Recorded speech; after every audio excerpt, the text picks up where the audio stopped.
And welcome to our panelists, our speakers, our keynote speakers with us today. Welcome, Dr. Caroline. Welcome, Jennifer. Welcome, Vivianne from Nigeria Health Watch. Welcome. I think it's appropriate for me to apologize.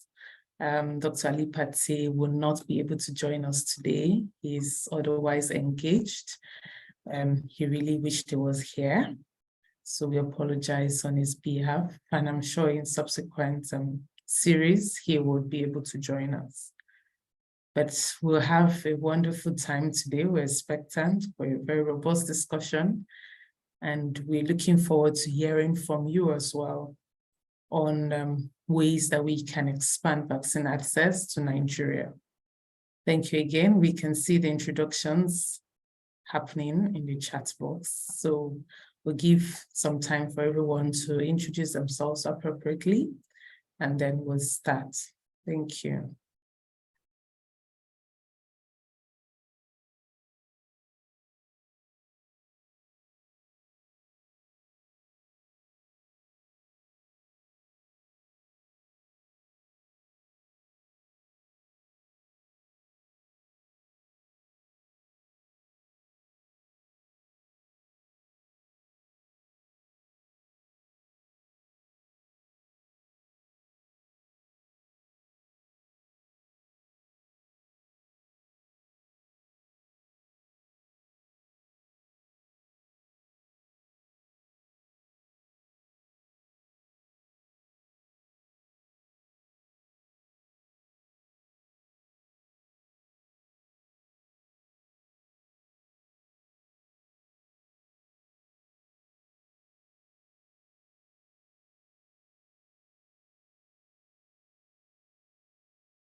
For those of us just coming, welcome again. Good afternoon, or morning, or evening, wherever you're joining us from. Thank you for joining Nigeria Solidarity Support Fund webinar series in partnership with Nigeria Health Watch. Today we're hoping to have a wonderful time discussing vaccine access in Nigeria. We had given ourselves an earlier exercise. Kindly chat on the chat box your name and your organization so that we can meet you. And then we would start shortly. We've welcomed our panelists and our guest speakers. Just welcome Dr. Garba. Welcome. Thank you for joining us this afternoon.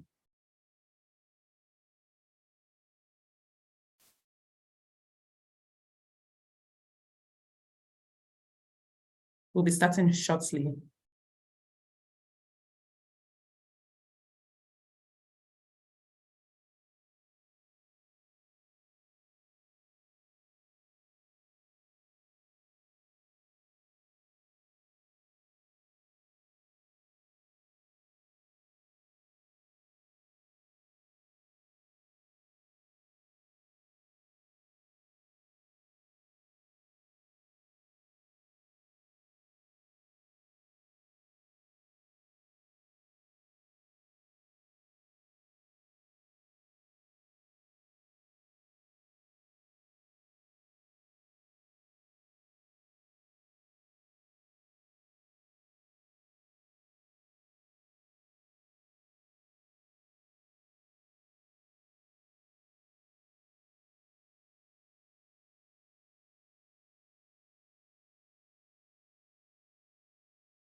Okay, it's 3:07, and would kick off by what earlier welcomed everybody. So welcome again if you're just joining us. Just to set the tone for today's meeting, I will take the objectives and the outcome we're expecting to have today. Today's meeting is the first in a series of webinars for vaccine in Nigeria, and we'll be having several of those webinar series. This is the first edition. It's in collaboration, Nigeria Solidarity Support Fund in partnership with Nigeria Health Watch. And the idea is for us to discuss how Nigeria can expand access to vaccine. We hope that everyone will be participatory and we would have a robust discussion between non-for-profit, civil society organizations, healthcare workers, and private sector, if public sector, if any here. Today's webinar has 4 main objectives. The first is to establish the importance of vaccine in promoting good health and nation building. It's also to discuss the plans, national plans for increasing vaccine access through local production. Thirdly, is to examine the existing data on routine immunization, successes, challenges, and innovations. And lastly, is to discuss the role of leadership, management, and coordination in improving vaccine programs. We're hopeful that at the end of this 2-hour session, we would have an outline. We would have outlined the current successes, challenges, and priorities for routine immunization in Nigeria. We would use this as a platform to advocate for effective campaigns and through effective use of data and for accountability and governance. And this will be a way of setting a tone for key stakeholders to collaborate and come together to rethink the approach of expanding and scaling vaccine access in Nigeria. We would have today 2 keynote speakers. I must say they are very distinguished keynote speakers with us today. And then we'll go to the panel session where we would have a robust discussion and we would have the participants participate by asking questions, providing comments, clarification as to what their take is on the issue we are discussing today. And that is, in summary, what today is meant to achieve for us. I don't know if you have any expectations, so you can put up your expectations on the chat box, what you expect to hear today from either of the panelist or keynote speaker today, and then we can take those expectations as well. We can provide more detailed answers to that.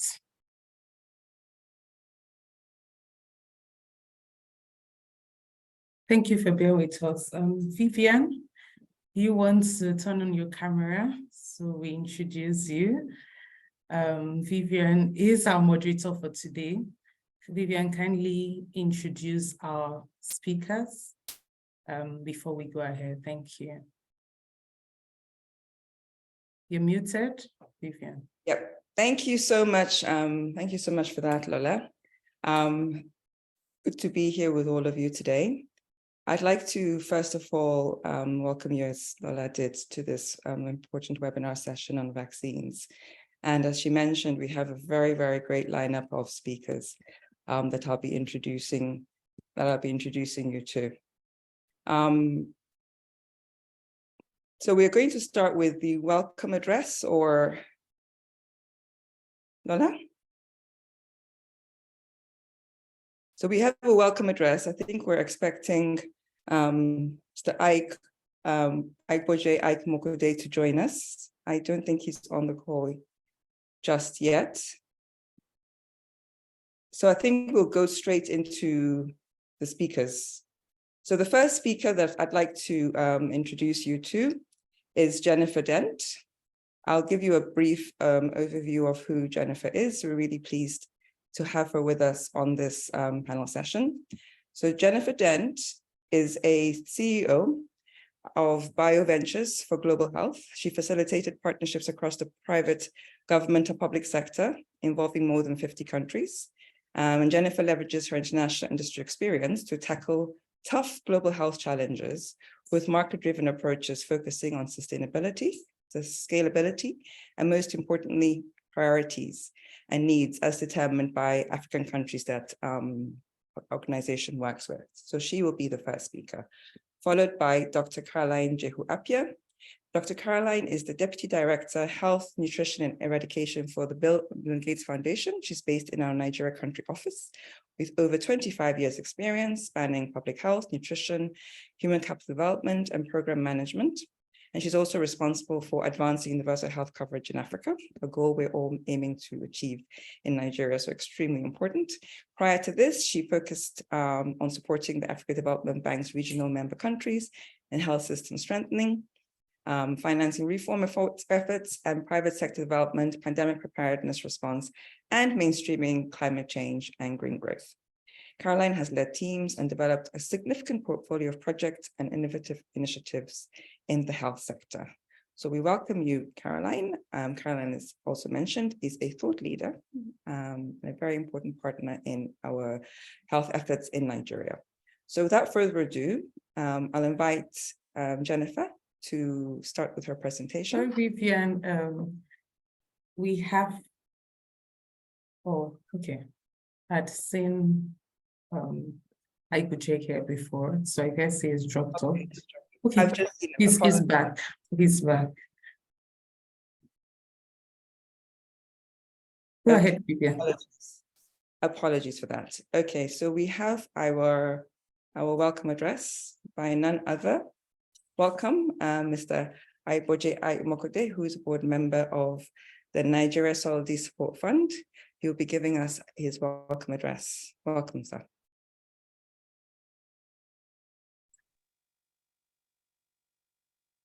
Hi, Vivianne. Okay. Hello, good afternoon, Mr. Ihekweazu. Good afternoon. How are you? I'm fine, I can thank you. barely hear you. I'm in a very poor reception area. Can you hear me? Yes, we can hear you. I think everybody can hear you. Welcome to this very important webinar on expanding vaccine access. We'd like to invite you to give your brief opening remarks as we kick off this webinar, and then we'll proceed to the next line item. If you have any further problems with your sound, just let us know. But I think so far, if I can hear you, I hope everybody else can hear you too. Thanks, Vivianne. And apologies for the connection challenges we are having.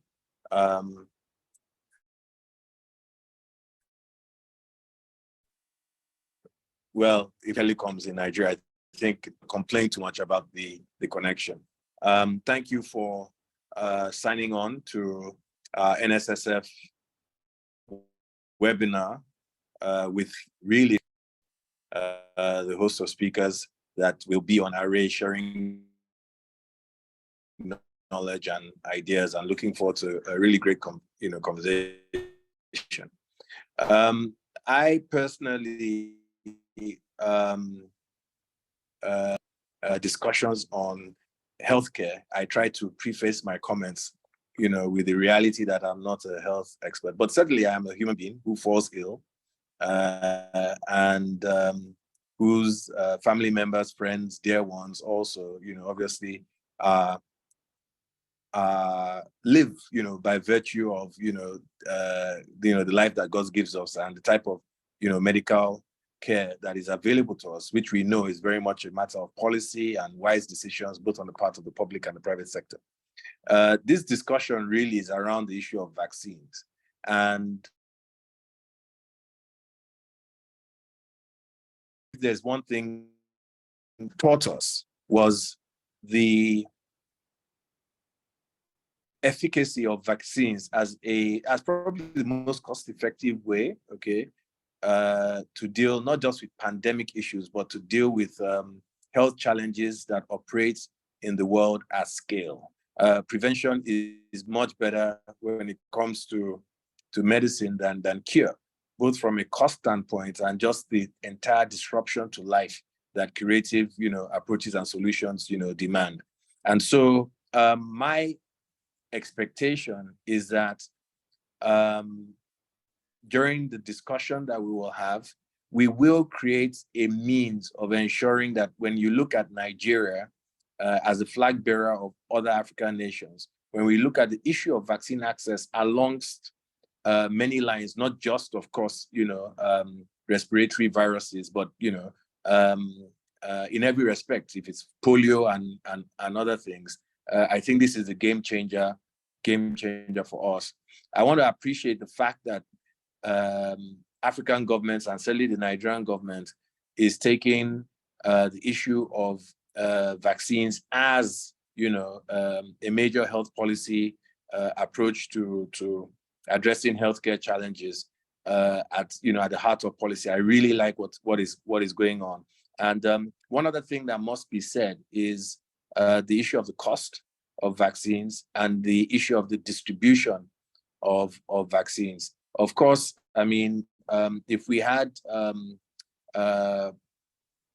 primary health infrastructure where we want it, the cost of vaccine, administering vaccines across a country with our population and, with our demographics would come down, significantly. So as we discuss the issue of vaccines, I mean, we cannot but, also discuss, the issue of primary healthcare as well. So, I will end my initial comments on this note and hand the spotlight back to Vivianne. Thank you again, and I'm really glad that I can participate, alongside this wonderful audience on the vaccine issue. Thank you. Thank you so much for the intro, Mr. Ihekweazu. It's really great to see the partnership with, the private sector really taking the lead often in supporting the public sector and in lots of interventions that we need. We know we cannot do with the private sector. And absolutely, very important point that was made.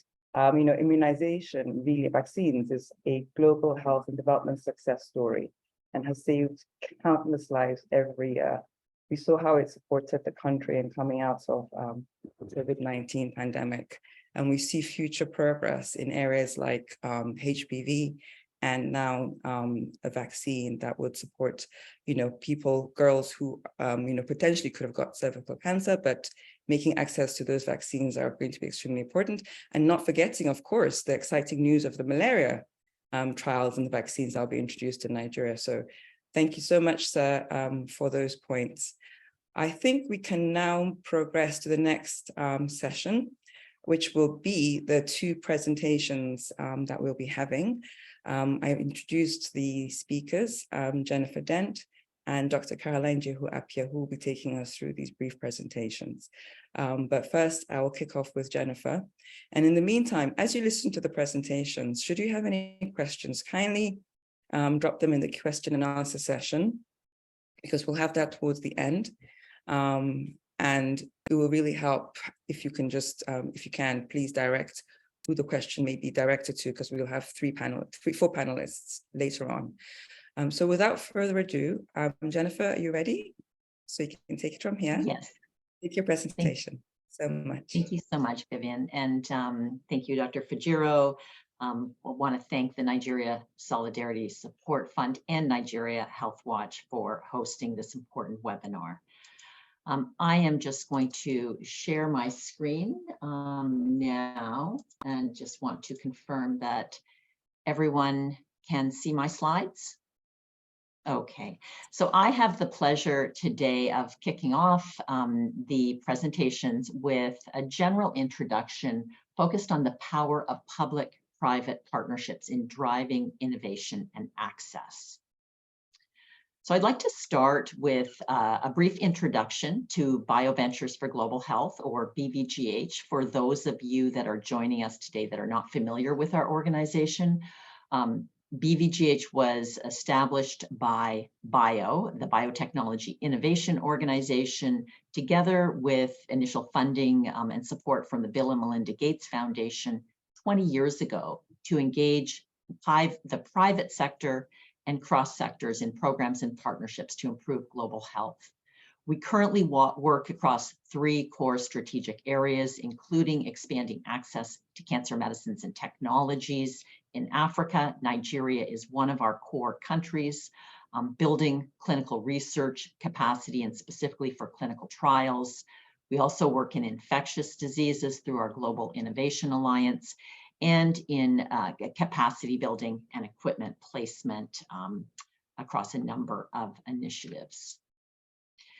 So this slide just features some of the examples of public-private partnerships that we have forged over the last 20 years, including with international pharmaceutical, biotechnology companies, international governments, and agencies to strengthen access, build public-private partnerships around the priorities of partners in low and middle income countries. And you'll see on your top left of the screen a graphic that highlights partnerships that were built around the University of Lagos, and specifically one researcher at the university, Professor Wellington Oyibo, who is working on malaria diagnostics. So some of the core components of good public-private partnerships are featured here. And I think I want to walk through these components because they are very important in establishing any partnership. And those include that the priorities are driven by the needs and interests of partners in Nigeria or other low and middle income countries, not by external partners such as BVGH or external governments. And for sustainability, I think that's a critical component of a public-private partnership. Also engaging at the highest level of organizations and partners, so you have buy-in from the leadership of governments and agencies that are involved. Aligning the interests and the goals of partners is also critical by developing concrete and measurable milestones, timelines, roles and responsibilities of each partner. Establishing a partnership from the beginning where there's mutual respect and trust, which incorporates differences in expectation and perhaps cultural differences in geographies that partners may be dealing with. Monitoring and evaluation are also critical, and reporting the impacts, the challenges along the collaboration, both internally and externally, are also critical components.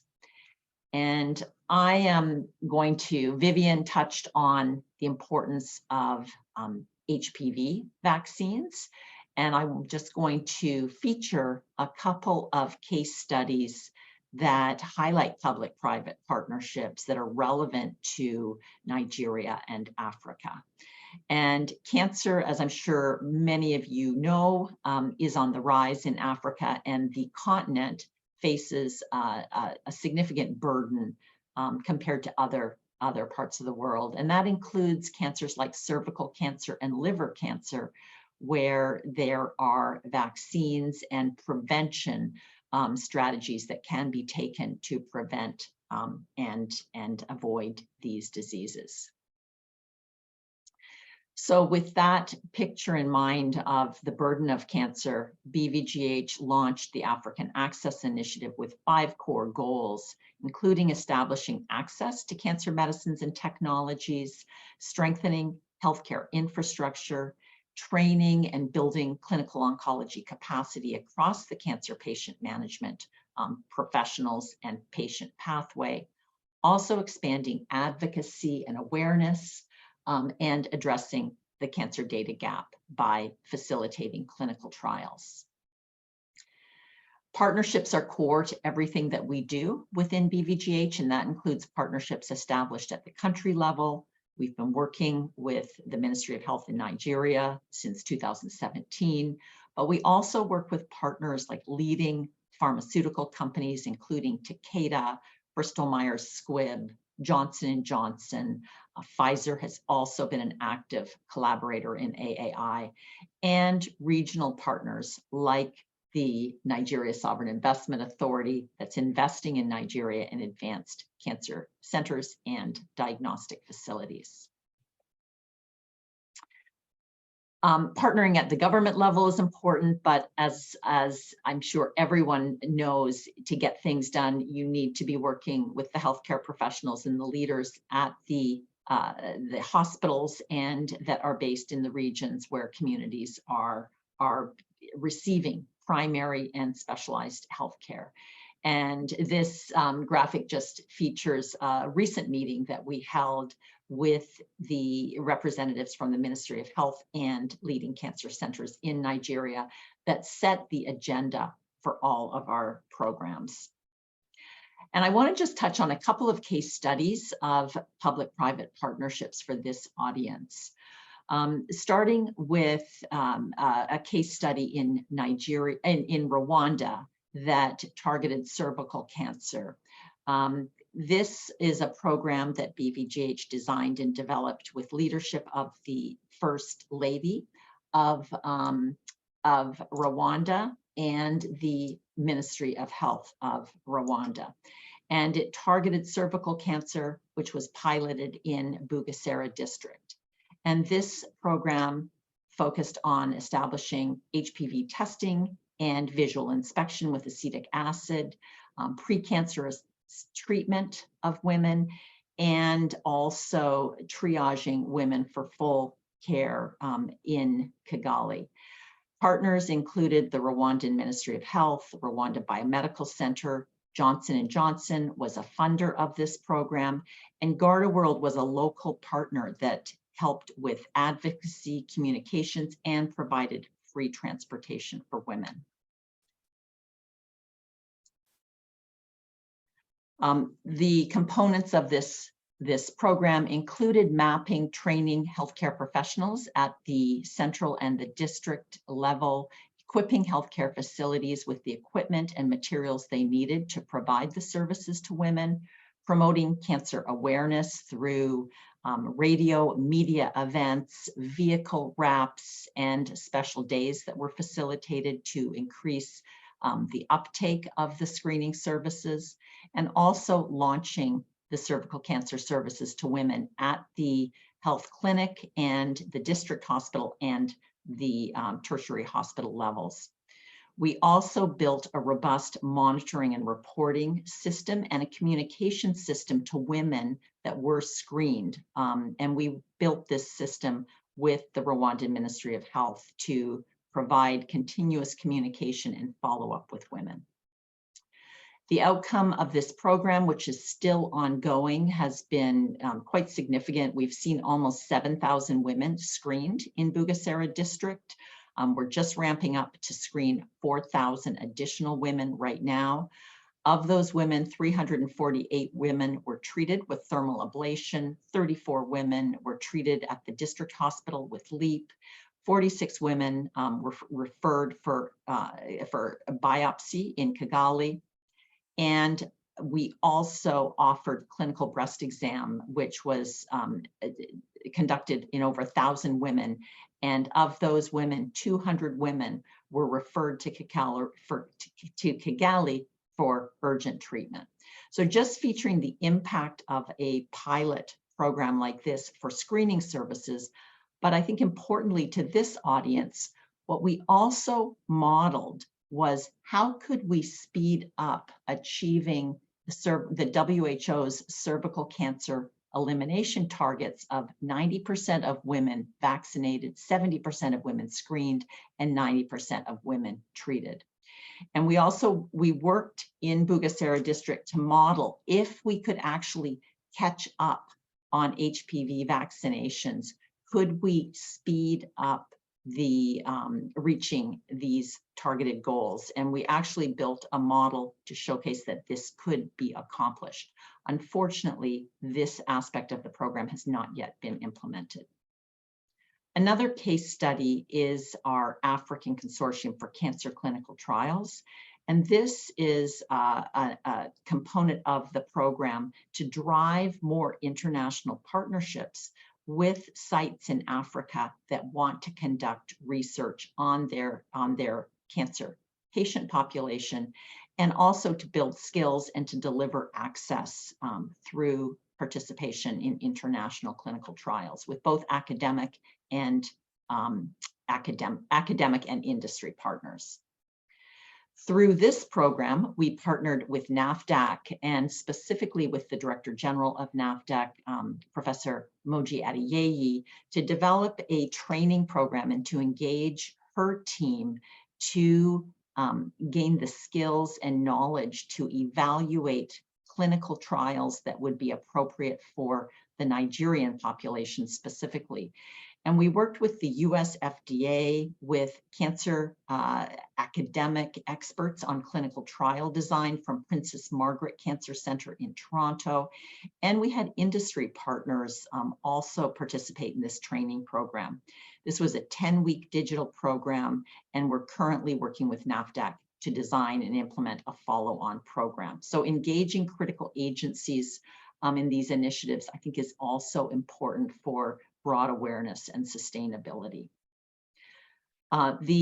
This program has resulted in building an international consortium and a study that is targeting prostate cancer and the hypofractionation of treatment of prostate cancer patients, which is standard of care in other parts of the world, in Africa. And you'll see Dr. Joseph Adedeyo. Joseph is the PI at NLCC in Lagos, representing Nigeria.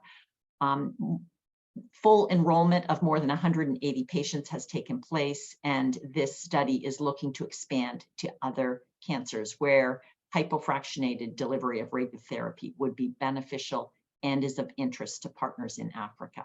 It actually cuts the visits that a patient must make to a hospital in half. And this program itself and partnership has already led to 4 grant submissions, including to the NIH, 1 publication, 3 other publications in development, 4 conference abstracts, film dosimetry launched, and external machine audit completed, and quality control that's been ongoing, and capacity building with a weekly mentor and troubleshooting session that's held. Finally, I just want to highlight another program that we are developing that's focused on infectious diseases, where access will be a key component and building capacity. And this is through our Global Innovation Alliance, which has goals to catalyze and fund research and development, and build public-private partnerships, build and promote clinical trial capabilities and inclusion, so more sites and patients in Africa have access to clinical trials, elevate scientific expertise so that PIs can lead studies and play a more active role in international programs, and importantly, communicate progress internally and to the world. And for this session today, I wanted to highlight a new important vaccine that's recently been approved just last month for dengue fever, which is endemic in almost all Nigerian states and is considered to be one of the leading causes of unclassified febrile illnesses in the country. Dengue is listed as one of the top global health threats by the WHO.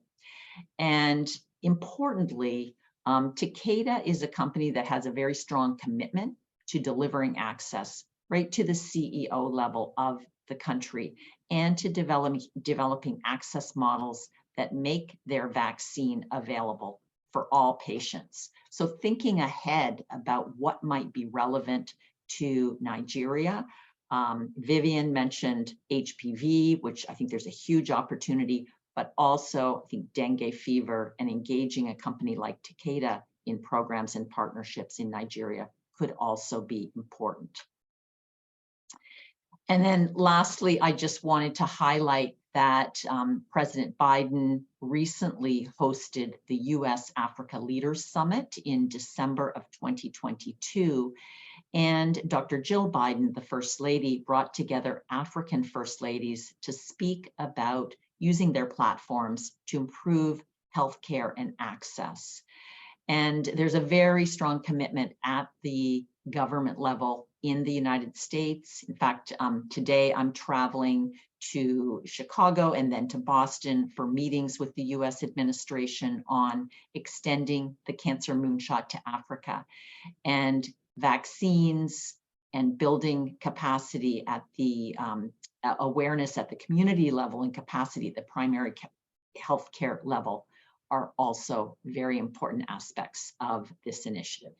And I will stop there and look forward to the discussion in the panel session. Thank you. Thank you. Thank you so much. Thank you so much for that, Jennifer. I think you have covered so many important topics that are so pertinent to Nigeria today. You really highlighted very well, how do we leverage public-private partnerships for improved vaccines? And you named some really important vaccines in the case studies that you took us through, were very insightful to listen to. And it's really good to see all the innovation that's coming out to address the cancer burden, but not just addressing it, but also the advocacy and communications that comes from it. And of course, how you highlighted the catalytic impact of collaboration, how much that supports the public sector. The case studies you took us through, looking at how Rwanda, a country we often look to in terms of how, they've been able to involve their health sector, I think really puts forward some important insights for how we deal with these important issues we have in Nigeria.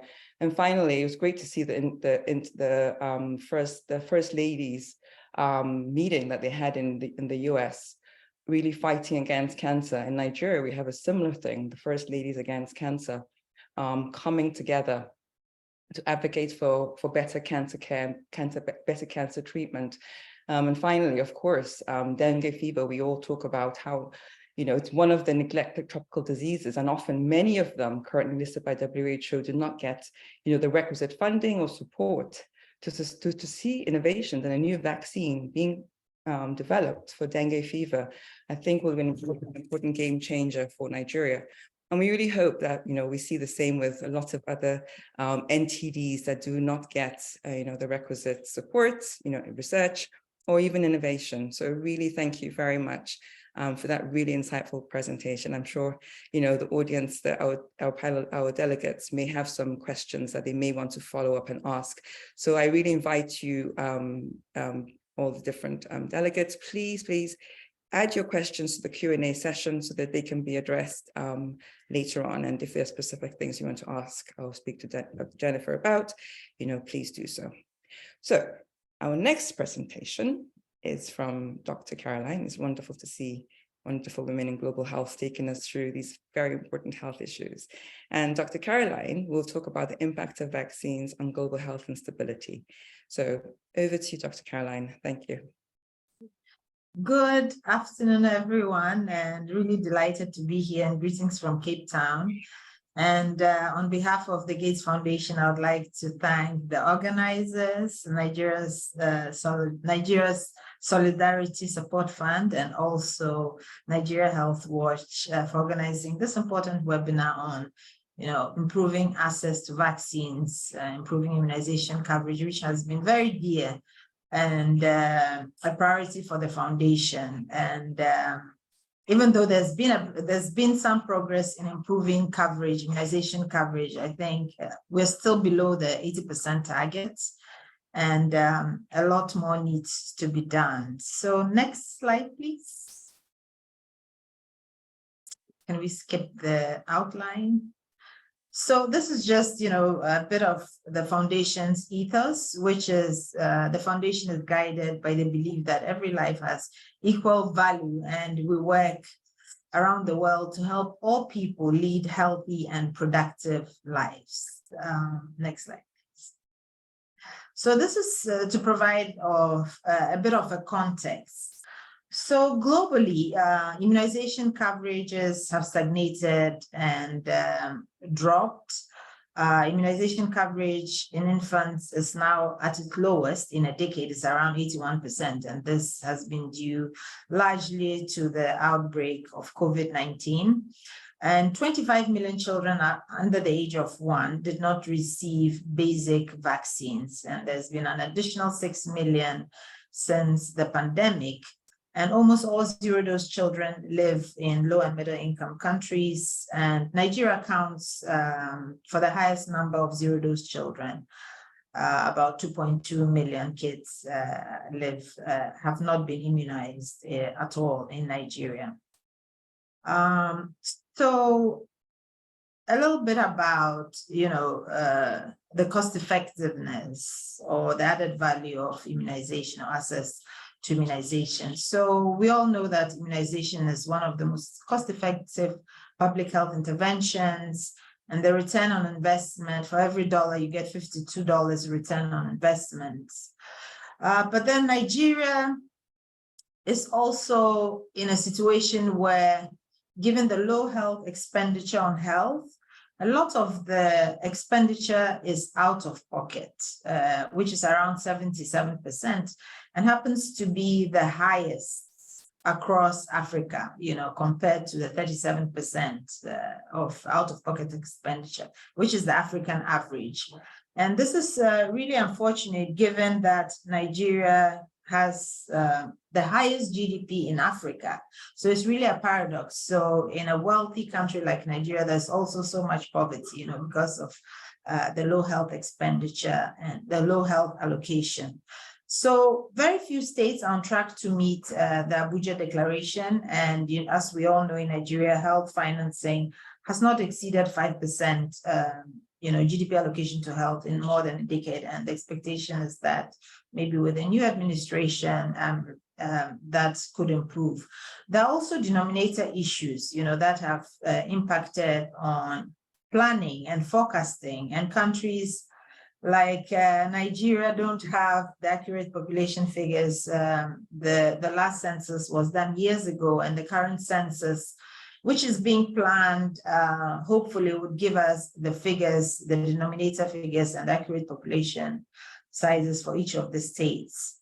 And it's really interesting that countries that have much lower GDPs per capita are doing a lot better than Nigeria when it comes to immunization coverage. So there's a lot that Nigeria could do better. So next slide, please. This slide just shows, the global averages, and basically show the drop, from 86% in 2019 to 83% in 2020. Next slide. And this graph just shows, the number of zero-dose children has increased since, again, the pandemic, and the blue circles show the number of zero-dose children in Africa. So the largest proportion of zero-dose children, of course, in Africa, Nigeria accounting for the highest number. Next slide. So this basically shows the contribution or the correlation of the low immunization coverage with under 5 mortality rates. And even though the mortality rates are decreasing, they are lagging behind the national targets. So there's a need, if we are to reduce under 5 mortality, we've got to step up and improve the coverage of routine immunization in Nigeria. Next slide, please.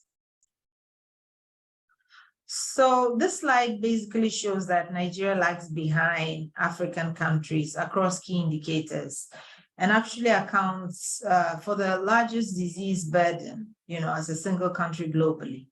But then I think what's important is the last graph on the bottom right, which shows that DPT coverage has improved, even though it's improved in Nigeria. When you look at the global average and the sub-Saharan average, Nigeria is lagging behind.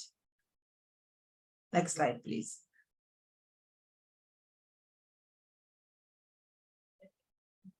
So what are the key challenges? I already spoke about the tight fiscal space, the 5% GDP allocation to health, which is grossly inadequate. And here again, I think Nigeria is hitting below the belt. It's the lowest allocation West Africa. There's also the issue of increased cost of vaccines. And even though we are transitioning, there's the Gavi transition, it's very clear that it's very unlikely Nigeria will be able to meet, the transition targets. I already spoke about the denominator issues, which affect planning. Nigeria doesn't have those accurate population figures to do the planning, the forecasting. There's also the inequity and poor coverage, for key antigens and outbreaks. And HRH, I think, is the weakest link when it comes to health systems. And a health system is only as strong as the weakest link. There's the brain drain, there's maldistribution of health workers, and not enough production. And just, as a result of poor HRH policy implementation. And we know that demand side issues, which if not addressed, will be a key barrier to improving coverages, and also issues around data quality and use for decision making. Data is very complex, and Nigeria sits on a ton of data, but it's hardly ever used for decision making, especially at the lower levels. So next slide, please. So this slide just shows that, the decision to take children for vaccination is controlled by someone else rather than the caregivers. Next slide. This is another slide which shows that religious leaders have a large influence on family life, and 80% of primary caregivers listen to religious leaders. So if in the design of our interventions to improve demand for routine immunization, I think is working with religious leaders and traditional leaders is a priority. And this is something that the foundation has taken seriously and is investing in. And then also the issue of education, the issue of awareness, limited belief in vaccines, so issues of trust. So all our interventions should critically look at issues of trust, building awareness, and of course, leveraging traditional leaders and religious leaders as well. Next slide, please. So this slide just speaks to how we work with global partners and giving the foundation as an example. So we've partnered with the Aliko Dangote Foundation. We've been in partnership for the past 10 years. We've signed MOUs in 6 MOU states with the Aliko Dangote Foundation.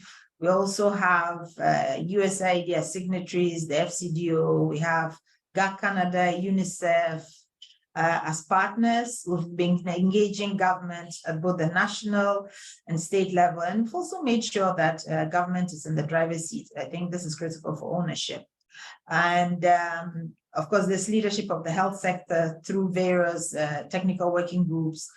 A lot of coordination platforms have been deployed. We've worked very closely with our implementing partners. Gavi is a good example. And we've worked very closely with them and will continue to do so. We also have the Alliance. Again, it's UNICEF, WHO, CDC, and the World Bank. And then, of course, our local partners. And our credit goes to the local partners because as a foundation, we don't implement. So they've been providing the insights and the expertise, the skill sets to support states improve their immunization coverages. And of course, the CSOs and local partners at the community level, which is key. I've already spoken about the traditional leaders, and then, engaging with families and communities to work and address the trust issues has been critical in the work that we do.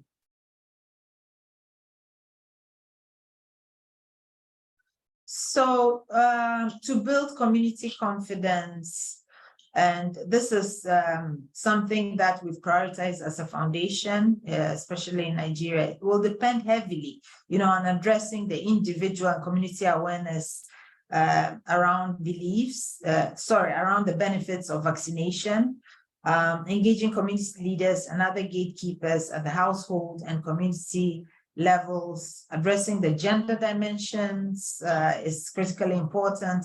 And then working with the government and the broader stakeholders to address the broader determinants of health, maternal education, maternal autonomy, have been shown to improve immunization coverage.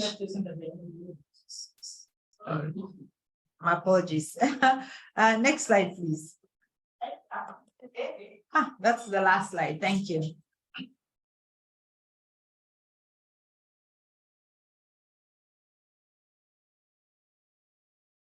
Fantastic. Thank you so much, Dr. Caroline, for taking us through your presentation. I think similar to Jennifer's presentation, you've highlighted some really important issues. I think, first of all, starting with the fact that in Nigeria, we have a lot of data. It's not often used for decision-making efficiently, but also the fact that currently the denominator, our census, the last one was 16 years ago, would you believe it? We really need to have a census done, and there are proposals to do one sometime this year. I know we hear it was delayed, so let's really all hope that we have a census, because the adage, if you don't have data, we really are flying blind, and without that important census, then our decision making is impaired. You also highlighted the number of zero-dose children in Nigeria, which is extremely worrying. COVID-19, we know, exacerbated that.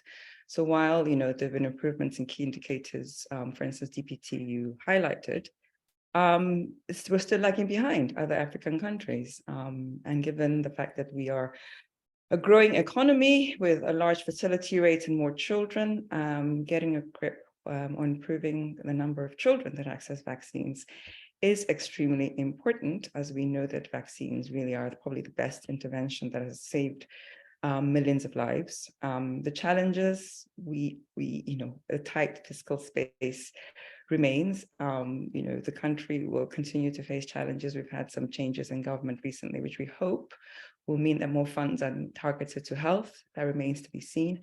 But also in ensuring we have access to vaccines, addressing the increasing cost of vaccines will also be something that, as a government and as partners, etc., we have to see how, the way forward for those. Leadership, we know at the national and state level is extremely important. Political will is critical in improving our health sector. It was good to see NGF launch the Primary Healthcare Leadership Challenge Fund.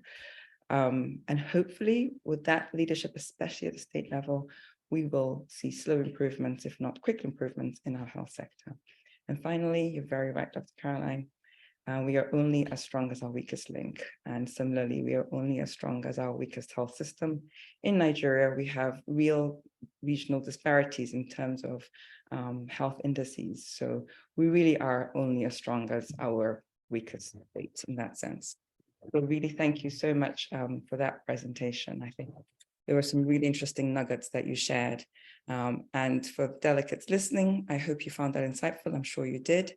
Please leave your questions in the Q&A session. I can see some are coming through. If you want to introduce yourself, please do so, but add your introduction to the chat function so that the Q&A section is free with questions that we can now address to the panelists. But before we do that, we have a question and answer session coming up. And I think, Dr. Caroline, you mentioned that we would have your colleague, Yusuf sitting in on this one. So I'll just introduce you to the panelists. But before that, are there any other things, Lola, that we need to highlight before I proceed to the next session? No, please proceed. Thank you very much. Okay, brilliant. So I'll just, sorry, yes.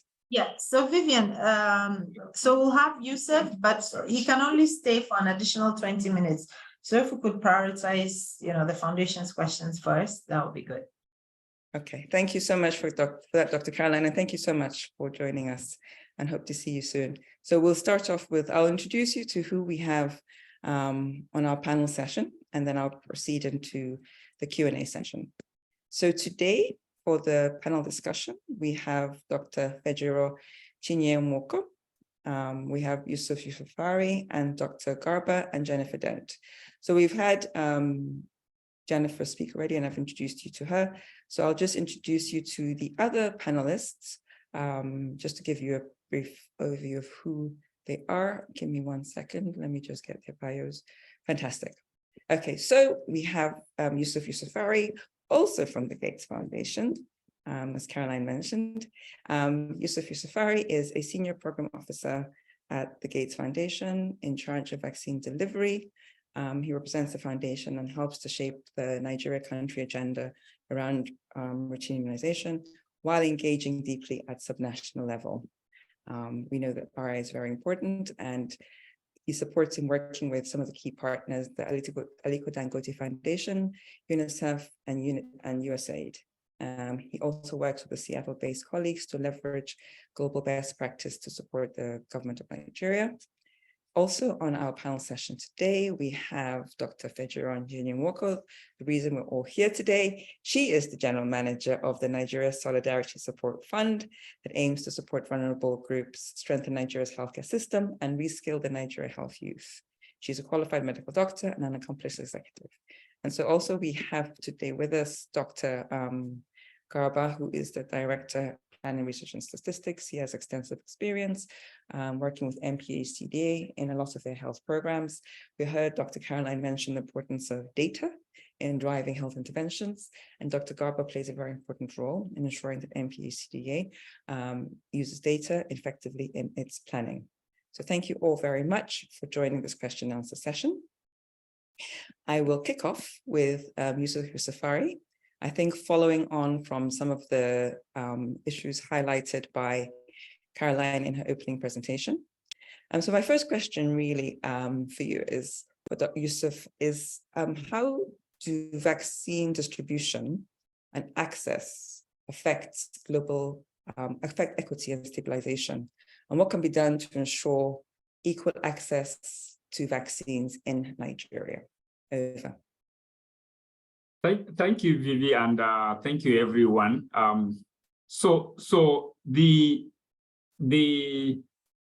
availability of vaccine at service delivery is a critical determinant of our ability to reach every child.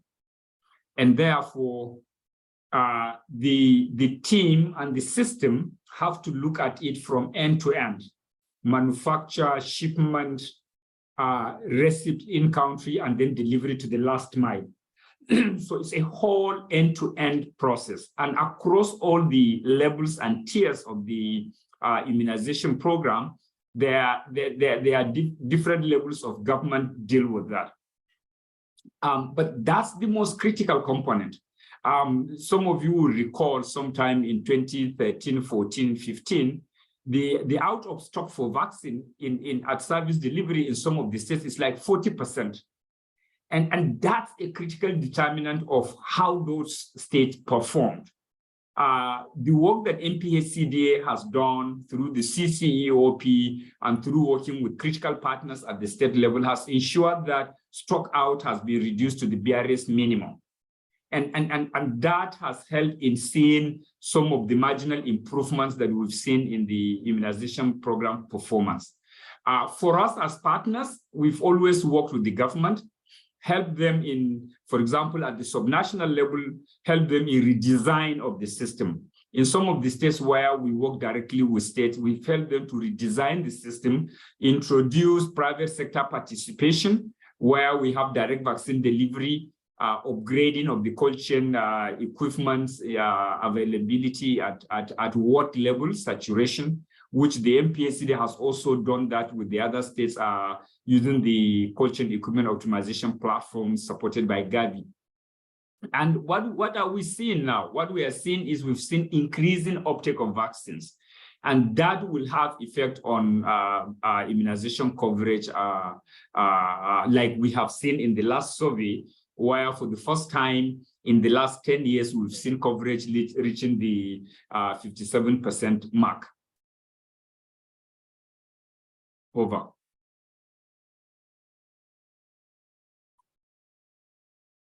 Sorry, thank you so much for that, Yusuf, for highlighting vaccine coverage figures. I will now ask a question to Jennifer. I think you took us through some really great case studies, from the example of Rwanda and of course the collaboration with NAFDAC. I think these provided some good insights into public-private partnerships, which we know are important for healthcare delivery in Nigeria. So I want to ask, based on your perspective, what are some of the key challenges or barriers that public-private partnerships face in the context of partnering with the public sector in health programs, and how can they be overcome? Thank you for that question, Vivianne.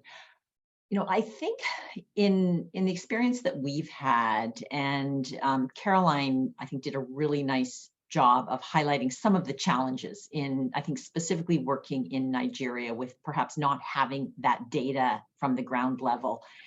And so I actually think that in some ways it's fairly simple. It's really about finding the right partners that are doing the work in the country.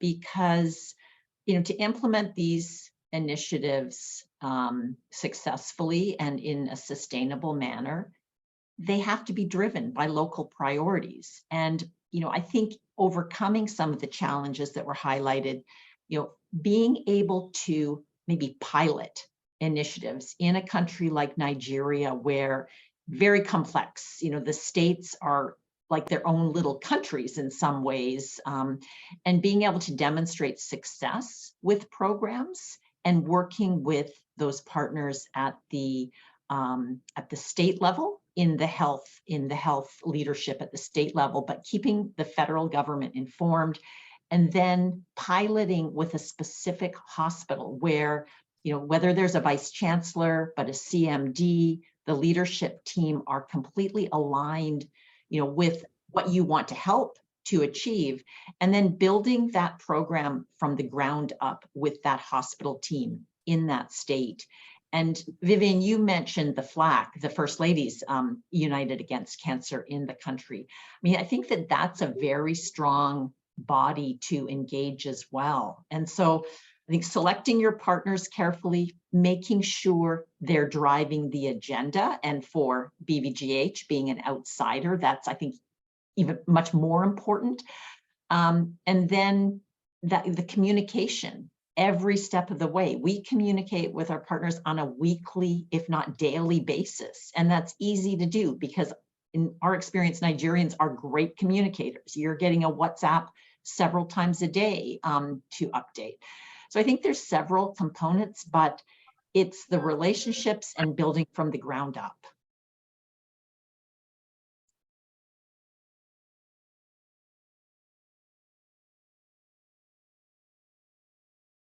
Okay, thank you so much for that, Jenny. Jennifer, sorry. My next, apologies for that. Jennifer, okay, thank you for that response in terms of how can we bring in partners to support public-private partnerships. Okay, my next question, I think, is for Dr. Chinye-Nwoko, who's the GM of NSSF. I'd just like to ask a follow-up question to what Jennifer mentioned, which is, we talk about public-private partnerships, but also we don't often talk about communities because we know that, infectious diseases start in communities, and often in communities, these are areas where, health interventions are not as optimal as they should be, especially in rural areas. So how can communities be involved in decision-making processes around vaccine development and distribution? And what impact can this have on building vaccine confidence? Thank you. Thank you, Vivianne. That's really very important question because there's no way we can design a program without having the beneficiaries of the program involved in the program design. And I think that that's where we really need to re-strategize as to how do we involve the communities. And we know that the communities have communities in themselves. So we know that the communities are also led by certain groups of people. And I think Caroline mentioned the diverse impacts of the communities, so the religious rulers and the cultural rulers in the communities being very influential to decisions as around vaccinations.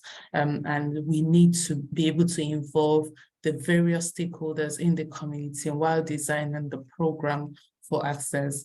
I think it's WHO that has a record that over 40% of Nigerians are not vaccinated because there is lack of access. So beyond the social norms, which are most times our focus of the program design, we also need to incorporate community knowledge and in decisions on how to get access to these communities based on their geographical location and the barriers to getting access to the last mile in Nigeria. We know that our topography is not very conducive in all regions to get this vaccine. So we need to be able to incorporate their decision making. So we need to have lots and lots of consultative meetings.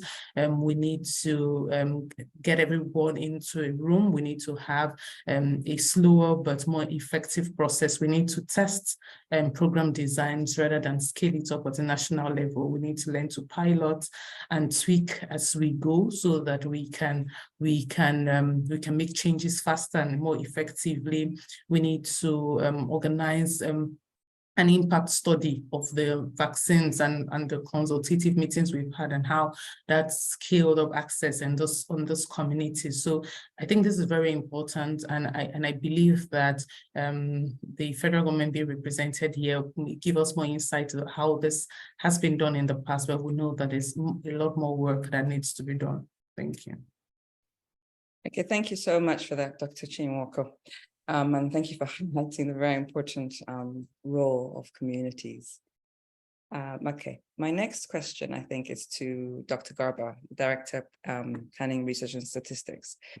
You know, post-COVID or during the COVID pandemic, it really became clear that vaccine production has left us out of access to vaccines globally. You know, we saw the hoarding of vaccines. We saw how countries prioritize their own economies before many African countries. And I think that really catalyzed the discussions about how, as African countries, we need to step up and start producing our own vaccines. And Nigeria previously had a history of actually producing vaccines, but this discussion has really amplified. So more so for Nigeria in terms of vaccine production, Dr. Garba, from your perspective, what are the key advantages of local vaccine production for Nigeria?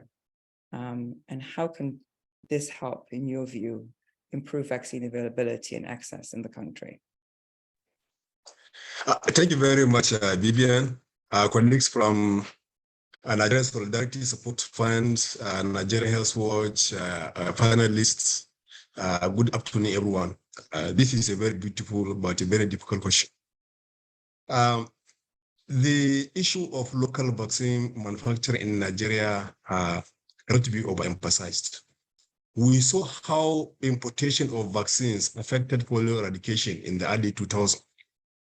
Precisely in 2003, there were accusations that the vaccines we were using were imported from countries that are seen as enemy of Nigeria.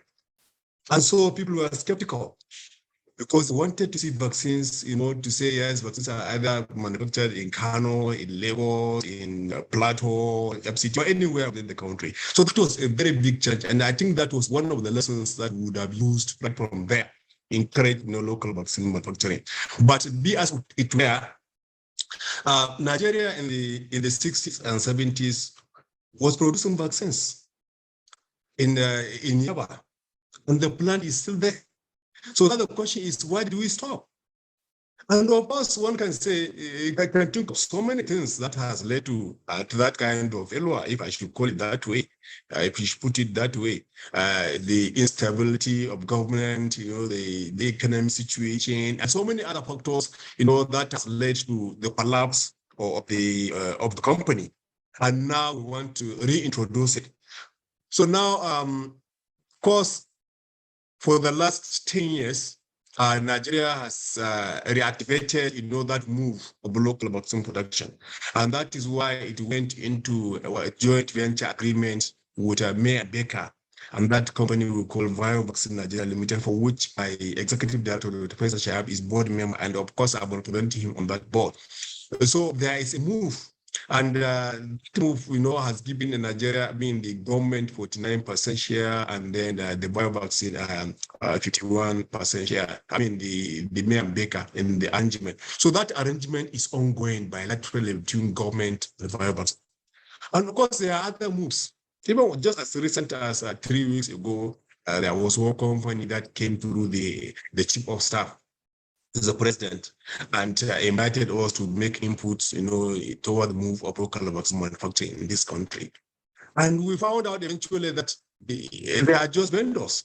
They're just vendors trying to use the name of local vaccine manufacturing. But when we asked for business plan, what we found was that the vaccine will not be manufactured in Nigeria. But then that is just a different story.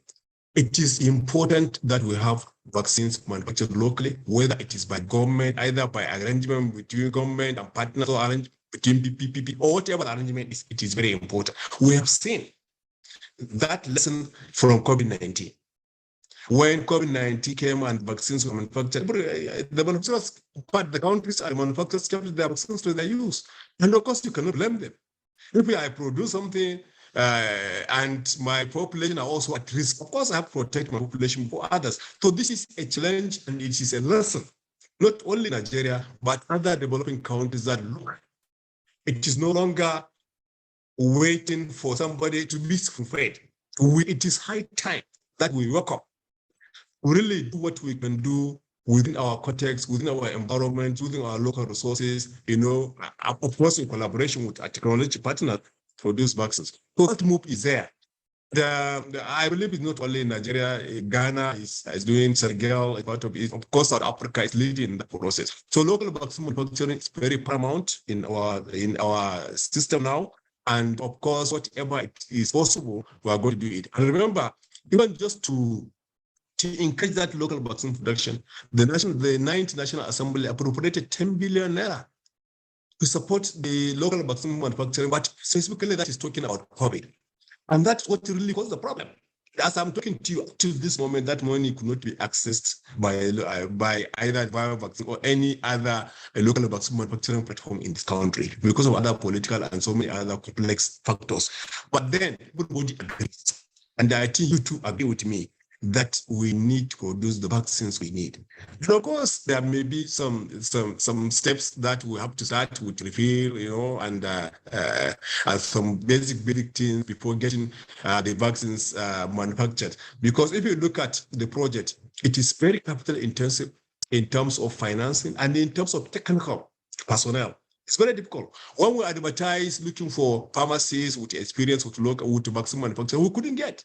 Throughout Nigeria, I assure you, there is no single pharmacist, either in government or in any establishment in this country, that is involved directly in local vaccine, indirectly in vaccine manufacturing. We could not get. After several advert, we couldn't get. So we have to resort, to sourcing partners from India, Indonesia, and I think we have been approached by China, but that one is a different story, and I don't think that arrangement is solid. We are more with India and Indonesia. So that is where we are, because we have learned from polio and we have now learned from COVID. Thank you. Thank you so much for that, Dr. Garba. And especially, I think when you started off, you mentioned the complexity of vaccine manufacturing in Nigeria, and the funds that were made available. I think we have a lot to learn from countries like India with the Serum Institute, and the fact that they built an ecosystem around the production of vaccines beyond just bringing in manufacture that capability. We know that we need to build the ecosystem, which goes from also our education, from higher education institutions to our research institutions to support vaccine production and manufacturing. But thank you so much for those insights. I think it really lends credence to the fact that local vaccine production for Nigeria with our rising population is really the way forward. I have a question for you, Yusuf. I hope you still have time to address this question. I know you mentioned that you have to leave shortly, so this, I think, maybe the final question to you. From your perspective, what are the ethical considerations around vaccine production and allocation, especially in the context of zero-dose children that Caroline mentioned in her presentation? Do you think we have adequate vaccine policies that are equitable and just in the face of this gap in vaccines? Thank you. And I think the issue around vaccine production has perfectly been addressed by Dr. Garba. And I really like the way he framed it from the government perspective. And he was able to clearly lay out some of the challenges. Now, one good thing about the Nigeria immunization program is also that the government, working with Gavi, have developed a 10-year roadmap, which will be jointly funded by Gavi and government. And it's a $3 billion investment over 10 years. That is 2018 to 2028, named the Nigeria Strategy for Strengthening Immunization and PHC. That document encapsulates government's vision around improving coverage and equity, and also how government and partners will work to really revamp the immunization program. For zero dose, I think fundamentally our problem had to do with the theme of this webinar, and that is how are we addressing community concern to increase uptake. In most of the areas where you see those inequitable coverages, there are some states where you have coverages below 20%. If you look at those areas, they have to do with issues of how that particular state and team design a plan that is responsive. And there are three major factors that we found across. And surveys after surveys, supportive supervision feedbacks have shown that they either had to do with the caregivers' knowledge and perception about vaccines, the decision-making process within the family and community, and other gender issues, which are also part of the second point I raised.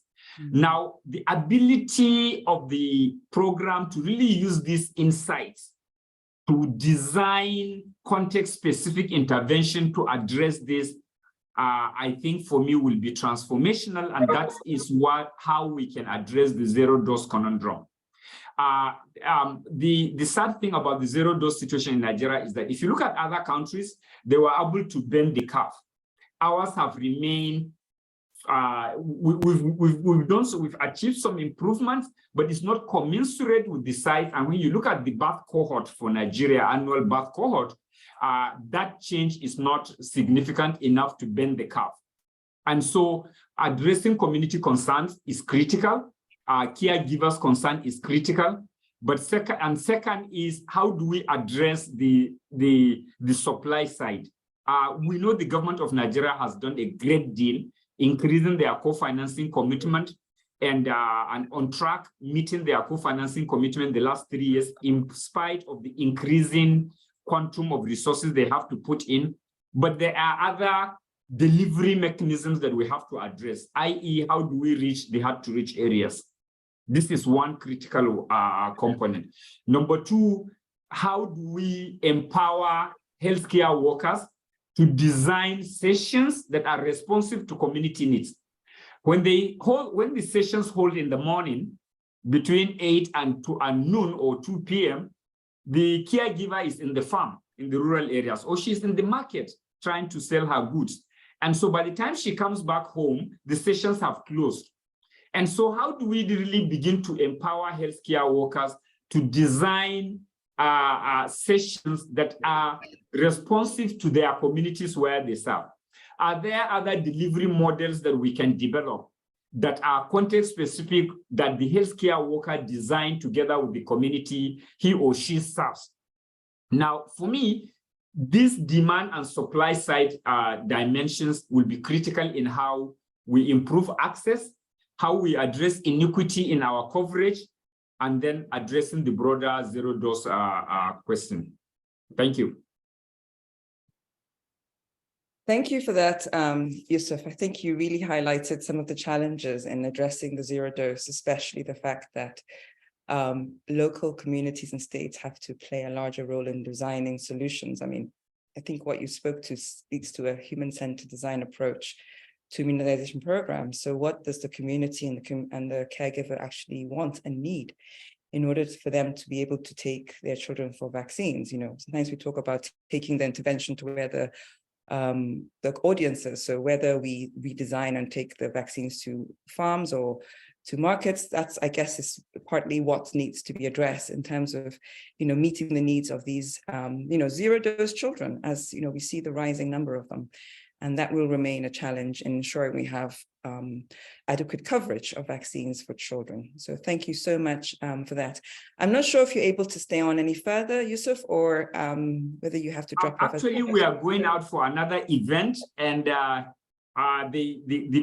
car will be downstairs to pick us in the next 4 minutes. Unless there is any other burning question that you would want me to answer, I'm happy to do that in the next 2 minutes. I mean, we have some general questions from the audience, which I think would be, I can address to the other speakers on the panel session. So I think, just so that we don't lose you suddenly, let me just say, use this opportunity on behalf of myself and the Nigeria Solidarity Support Fund to really say thank you so much to both you and Caroline for joining us this evening, this afternoon. I'm 1 hour ahead of you guys. It's our pleasure, and we are honored to be here. And thank you, everyone. And I see a huge number of participants. Thank you all for really listening to us. Thank you all. Okay, thank you so much, Yusuf, and safe travels. And speak to you soon. Thank you. Okay, we have a few more questions. I don't want to keep you here all for too long. So I'll just address one more round of questions, and then we can open it to the attendees, and I'll kind of direct some of the questions from them. I think it's also good for you to hear some of the questions, burning questions that they have to ask. My next question is for you, Jennifer, again, about the importance of public-private partnerships. You know, you talked about bringing in the different partners and bringing in the right partners to support.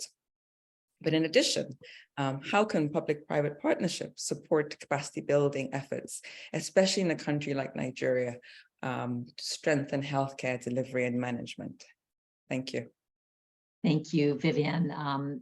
So public-private partnerships can play such an important role in building skills and capacity. And although the COVID pandemic was devastating for Nigeria, the continent, and the world, I think we learned some important lessons during the pandemic. And one of the questions online touched on the insecurity in Nigeria and some of the challenges in access. And BVGH has been working in close partnership, I'd say specifically with Kaduna State. And of course, in that region, there was some concern in conducting in-person workshops and training programs.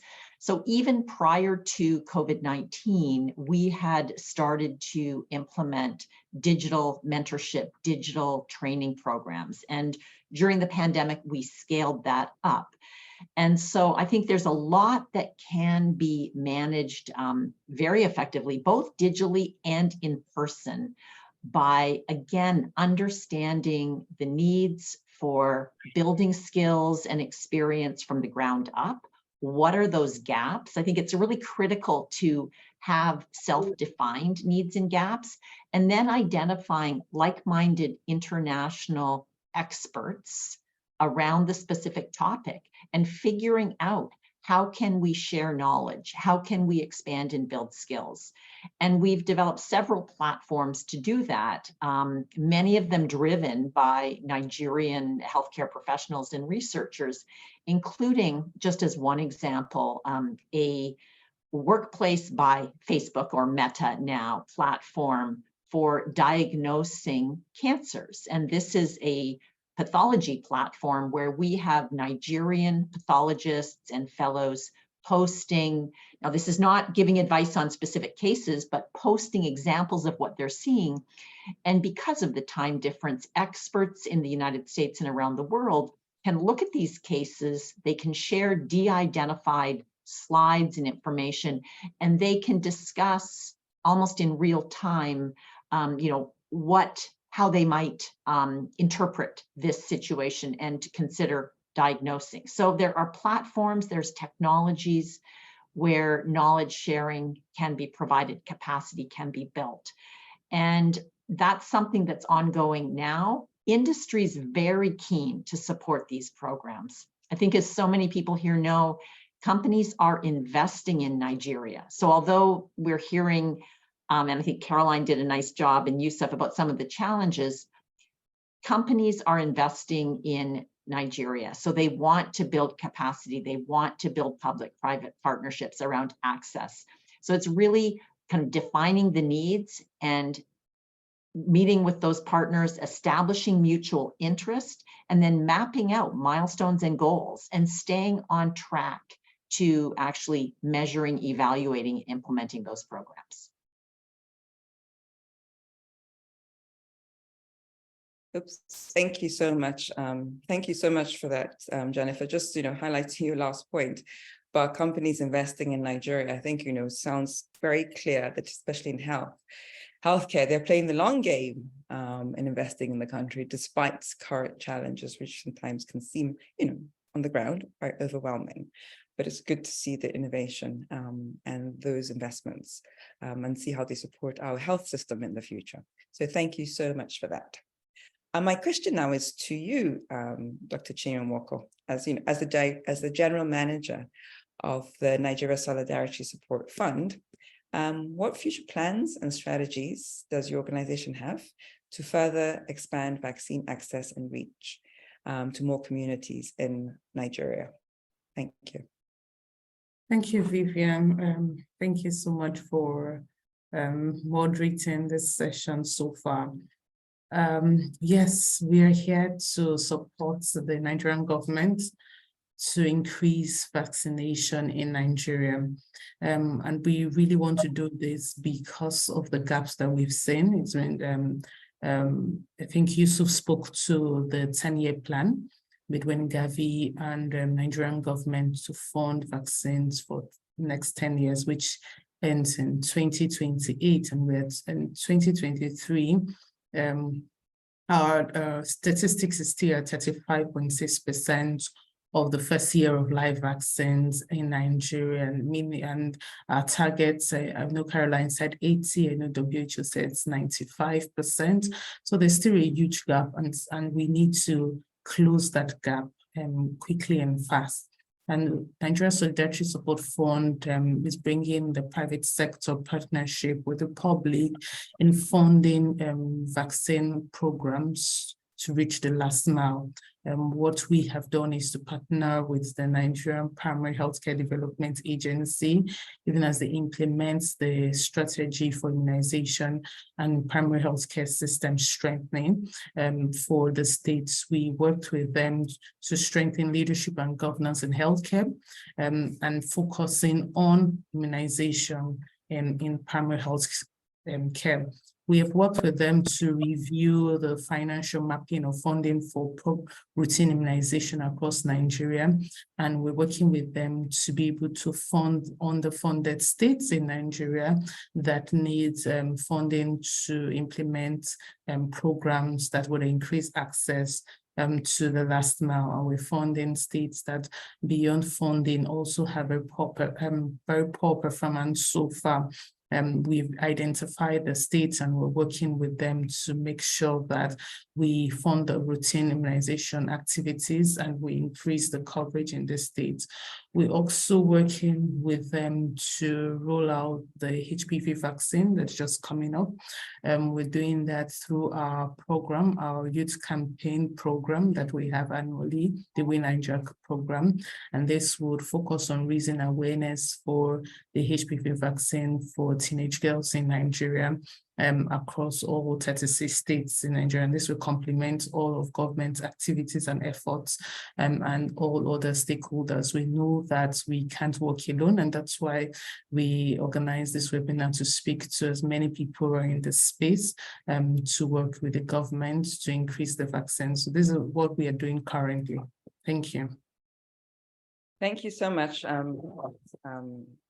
Chinye-Nwoko. I think it's important that you highlighted the important need for financing. I think that was, kind of my segue. The next question I was going to ask for Dr. Garba, because in the presentation, some of the things that Caroline mentioned was, looking at the challenges was the tight fiscal space we have currently, and also the increasing cost of vaccines. So it's really great to hear, to see how NSSF is supporting MPHCDA in funding financing of vaccines.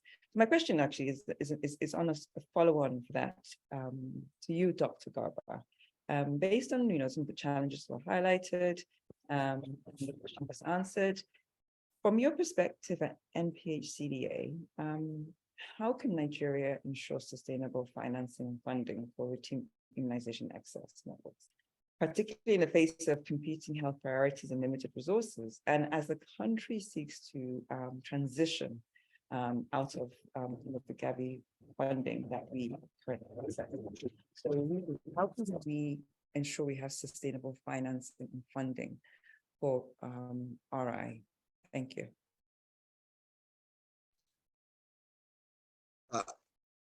Thank you very much for the second opportunity. This is also another difficult question.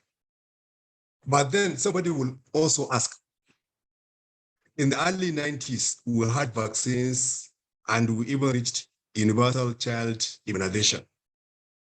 So what happened from that time to date? Why now is not like that? So which means there was something in the early 90s which not only provided the vaccines, but also sustained it at least for that period. And that was clearly a political will. Because that time, I can remember it was Rasim Kuti, the Minister of Health, and he took primary health care a priority. And of course, the government was listening to him. And that is why whatever he proposed, the government was accepted, and everybody was accepting, and everybody was following. And things were going on well. But over the years, the situation is different.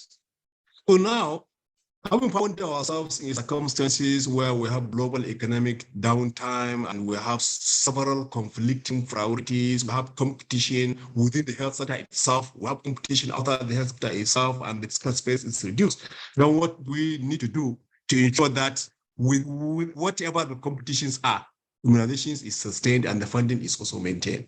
So this question can only be addressed if we have a government that really provides the stewardship. That's the most important thing. If the government provides the stewardship, making or taking immunization to be a right for everyone, that's the most important starting point, I think. Considering the immunization to be a right. And if it is taken to be a right, means whatever situation is, irrespective of the challenges, it must be given a priority. And that will start by making it, a first line touch, from the government allocation. So if we have that, but of course we should know government alone cannot do it. It is happening now with the co-financing of our vaccination system through the government and the Gavi. Of course, we may not have Gavi in the next 5 years, but then we must, life continues. We continue to give that, which means there's a need to continue vaccinating our children. So we must find a way of doing that. So the first thing is to ensure that, government takes it serious, that vaccination is a priority. If we are going to consider security and education a priority, definitely immunization should be in that line. So that is one aspect of it. And then two, we also realized sometimes it is not only, the quantum of the funding that determines the outcome of immunization and other projects. I say this because we learned from polio again. I keep on saying because polio really taught us a lesson in this country. For 20 years, we were fighting polio. And the first 10 years, between 1998 and 2009, we had all the resources we needed. Everything was available. There was no lack of funding, but yet we could not eradicate polio.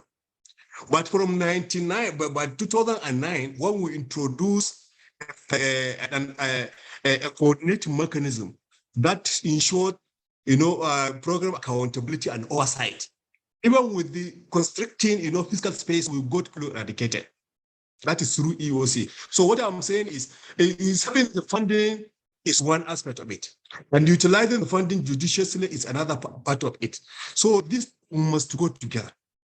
And I think by government allocating the resources and then providing the adequate oversight and the applying the accountability framework, of course, applying sanctions and reward system, it is going to help. But then the federal government alone cannot do it. We need to have the state and the local governments coming in, because they are the owners of the health facilities. They are the owners of the human resources that provide the service. So we need them, and they are also the owners of the community. So if you provide the vaccines, you provide the money and the vaccine and everything, it cannot work if the service points are not optimal. If the service providers are not trained, are not motivated, and they are not adequately, distributed, you cannot get what you want. Even if you have all this, if the demand is not there, there's no way you can get what you want. So it is a multifactorial issue. But then for the funding, definitely it is something that that needs that of government, strong government management, especially in fulfilling pledges and commitments. We go to we make commitments, we never fulfill it. Now, since 2001, we made Abuja Declaration, we never fulfill it. And I keep on saying, one of the reasons why we are not getting this done is because those people that are signing the commitments don't understand the language we're talking about. And by this, I'm saying that health professionals will have to start romancing politics. Romancing in such a way that whether we go directly into political offices or we make sure that we are close to them so that they can listen. In other words, I'm trying to say that we should be part of the decision-making table, not under the table and we'll be taking craps. And this is exactly what is happening now. Because the people that make decisions, that make the budget, they don't even know what you're talking about. They don't know what they're talking about, honestly. So we need to have, and we have seen it clearly in Nigeria, 4 legislators, just 4. I can mention their names. The chairman house, his Senate Committee on Health, Dr. Loro, his counterpart in the House, Dr. Tonko Tununu, and his deputy, Dr. Adejari. These 4 are 3 together with Harun Michelia. They almost total transformation into our health system. Just 4 of them out of almost 500 legislators. So what do you expect if we have at least 50 of that kind of people in that house? Definitely there will be, not only prioritization of primary healthcare, but there's also going to be prioritization when it comes to fund allocation. And of course, they can even help us in not only allocating, but ensuring that the funds are also released. So politics is very important. It may not be easy to say, but it's the fact. We need to be with the politicians, if not be the politicians, so that we make things happen. Thank you.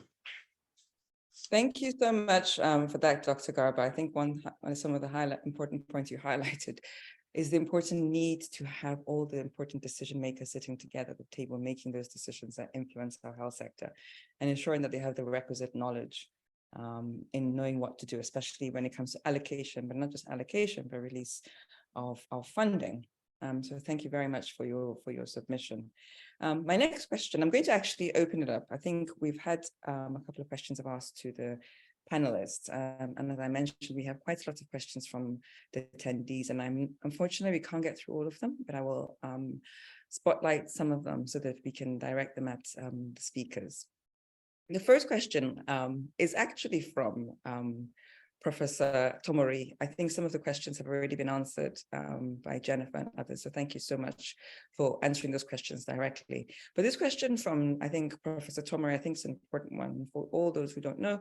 Professor Tomori, really great to have you here. He's the Nigerian Academy of Science president, was the pioneer VC for Redeemers and a virologist and someone who we all respect and want to hear from, especially in a session like this. And his question, I think I've directed to you, Jennifer, and I'm going to read it as written because Professor Tomori's questions are always very specific. So I don't want to edit what he said. And his question is, the Achilles heel of public-private partnerships is often the public sector, that is government sector involvement with lumbering civil service system that turns a 100-meter dash to a marathon obstacle race.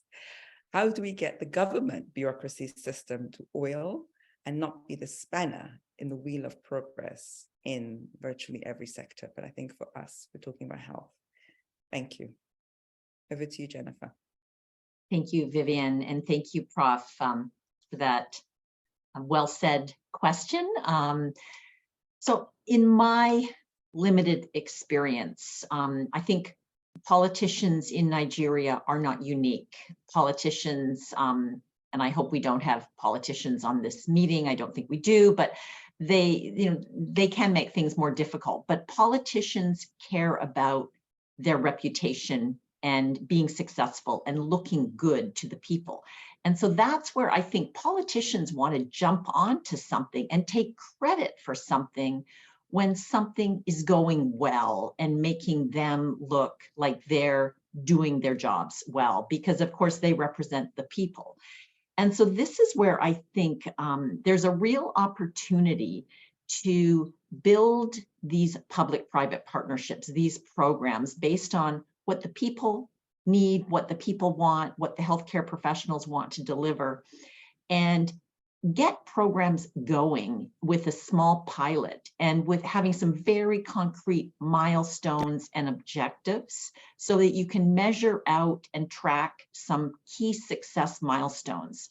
And so, for instance, being able to design a program, say in Kaduna State or Kano State, where you are going to vaccinate, 10,000 girls with the HPV vaccine, that would be a huge win and that would be a huge achievement. And my sense is the commissioner, the Honorable Commissioner for Health in the state, would want to be recognized for that. So would the governor in the state. And I think now is a really opportune time in Nigeria because of the administration just changing and the new governors or governors being reappointed.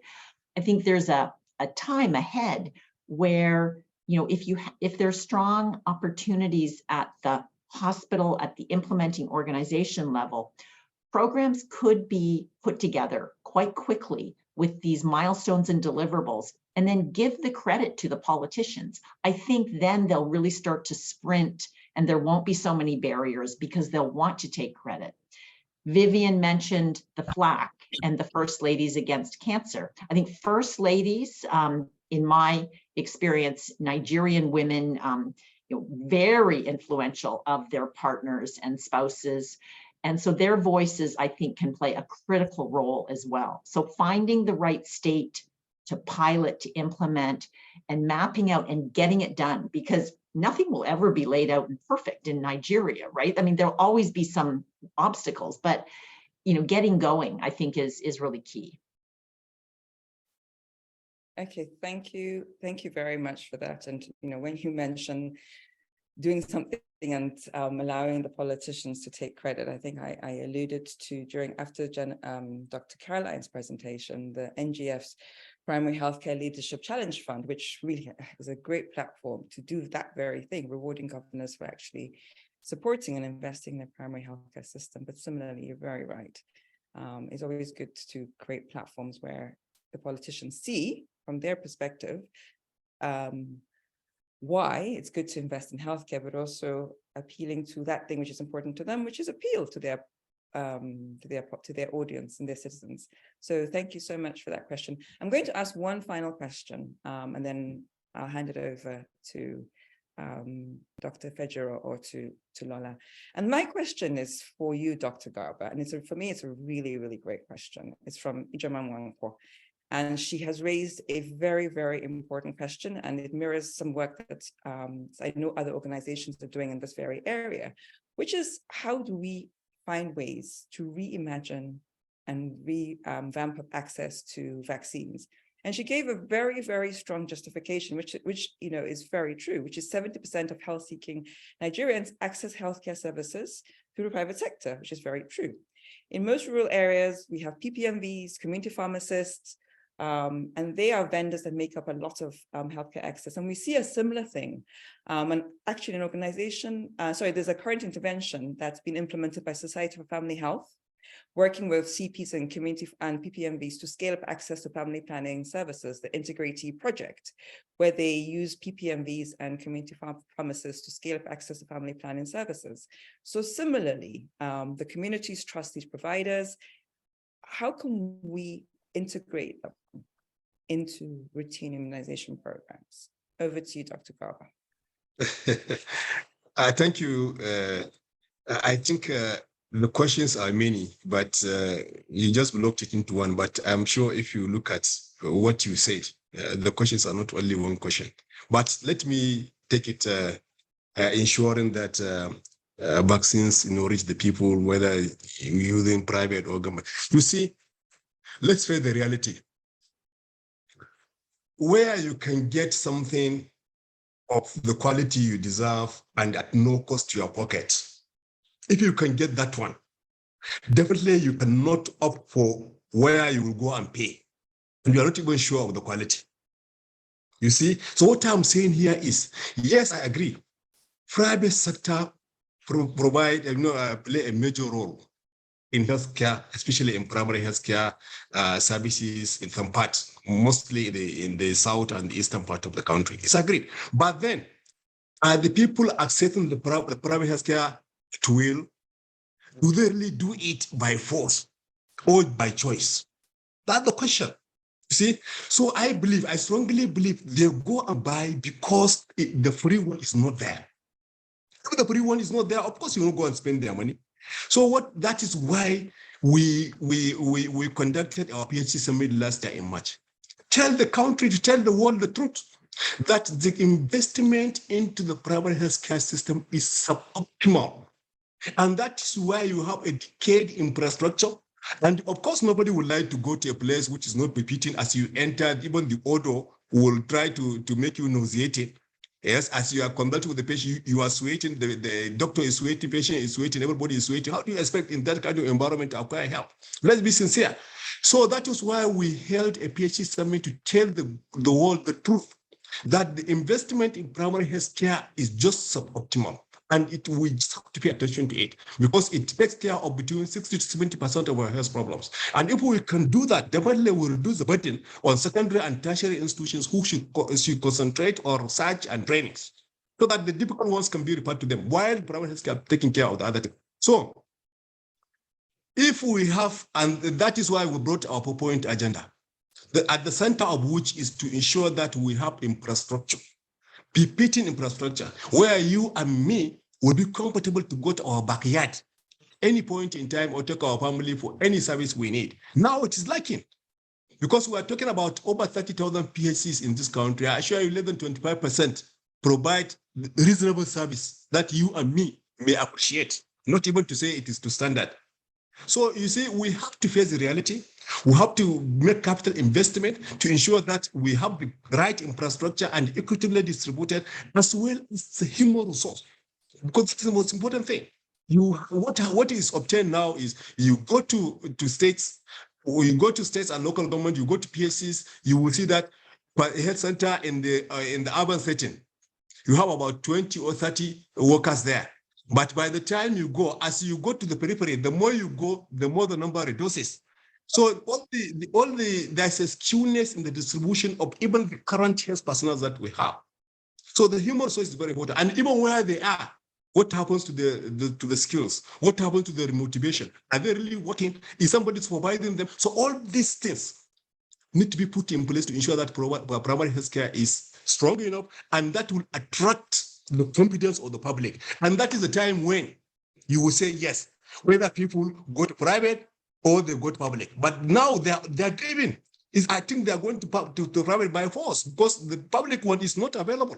But then we have to also realize globally there is no country where healthcare generally is provided free and to everyone. I have not seen any. And of course, I have studied a lot, but I have not seen any country where the entire health system is public and free. That has never happened. So we have to really face the reality. But then for our own, we believe if we can have that kind of befitting infrastructure with at the minimum required human resources for health, and then the minimum supplies that is needed, and the services You don't expect a woman will take her child, go and spend hours in the facility just for vaccination and only to find out that the vaccines are not there. You don't expect her to come back, for example. You don't expect a woman to come for delivery and there's no midwife, and then she will come back again to the same facility. That cannot happen. So that is why we are saying, look, let's come, identify the issues, agree with the issues, share responsibilities, and make sure these things are done. And that is what we are pursuing now. Thank To you so ensure much, that the local Garba. government will up to their responsibilities and invest reasonably in primary health care. Thank you. Thank you so much for that response in terms of the shared role that everybody plays.